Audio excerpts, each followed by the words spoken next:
When it comes to design and decoration, it feels extremely tricky and dangerous to accuse anyone of having bad taste, or to pride oneself on having good taste. The official story is that anything goes and no one knows what's good or bad anyway. But that seems too easy and lacking in ambition. Progress can in fact be made on this important issue if we try to understand what psychological mechanisms govern the business of taste in the first place. Why do we have the taste we have? Why are we attracted or repelled by certain sorts of styles? The best way to interpret this is via a theory of compensation.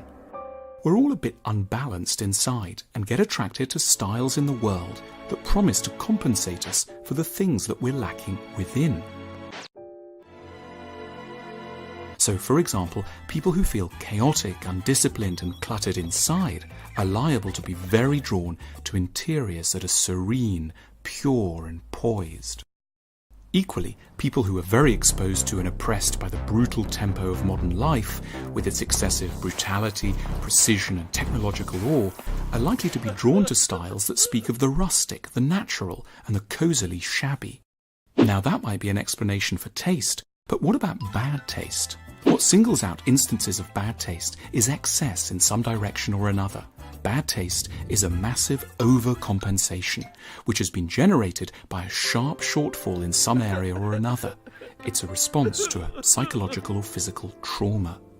So, for example, the Russians and the Saudis have over the years developed a reputation for spectacularly bad, as in gaudy and over-the-top taste, a pumped-up version of Versailles in Riyadh or Moscow.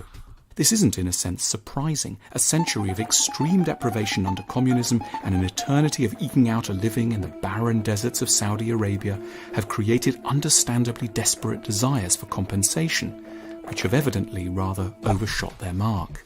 Or think of sentimental bad taste, the kind where there are gnomes in the front gardens and gaudy and sickly sweet trinkets inside. This is a style frequently favoured by the less well-off in society, people whose working lives are humiliating, backbreaking, and the very opposite of welcoming or tender. It should be no wonder that these unfortunates might therefore be in the mood for something counterbalancingly sweet at home. In every instance of bad taste, we're looking at the over-eager embracing of a good quality, like sweetness, freedom, fun, or prosperity, that was once in a very short supply. Bad taste often sickens people, but once one understands its origins, it starts to seem unduly harsh to judge like this. We can all understand that if a person is starving, they might eagerly eat things which in less desperate situations they'd obviously reject, and that in their desperation their manners might take a back seat. It's not at all pretty, but we never blame them, because we know why they're stuffing themselves with such haste. We should apply similar tact when confronted with unfortunate tastes in design. What's bad in bad taste isn't the person, but the prior trauma which they're seeking to compensate for through their decor. There's no point in mocking or offering lectures about art history. The problem isn't a lack of information, it's a trauma created by a badly broken and unbalanced world. The solution to bad taste is therefore political.